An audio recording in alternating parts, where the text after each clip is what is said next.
মুসলিম উম্মাহ কেন এক হতে পারছে না? আসলে পৃথিবীর মানুষকে আল্লাহ তাআলা ইখতিলাফ সহ সৃষ্টি করেছেন।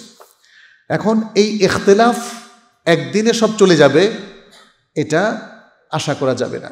ইখতিলাফ নিয়েই আমরা একে অপরের প্রতি কিভাবে সম্মানজনক আচরণ করতে পারি এবং সম্মানজনক সহাবস্থান করতে পারি, এটাকে যদি ঐক্য বলেন তাহলে সেই ঐক্য সম্ভব।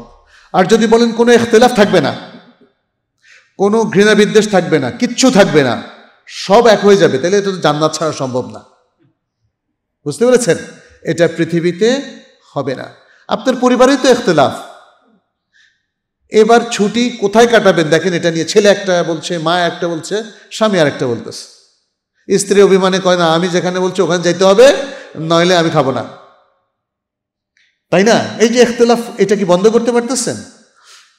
কিন্তু এই কারণে যদি পরিবার ভেঙে যেতে তো মুশকিল। এই ইখতিলাফ নিয়েই পরিবারটাকে টিকিয়ে রাখতে হবে এবং সুখী রাখতে হবে। এটাকে যদি ঐক্য বলেন তাহলে এই ঐক্য সম্ভব। আমাদের সমাজের সবাই একরকম না, আঙ্গুলও সবগুলো একরকম না।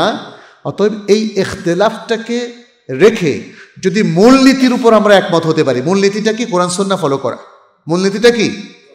কোরআন সুন্নাহ ফলো করা এবং বিভ্রান্ত লোকদের অনুসরণ না করা, অমুসলিমদের কৃষ্টি কালচারকে অনুসরণ না করা, ভ্যালেন্টাইন্স ডে পরিপালন না করা, এরকম আরও জাস্ট এক্সাম্পল বললাম, 31st নাইট উদযাপন না করা।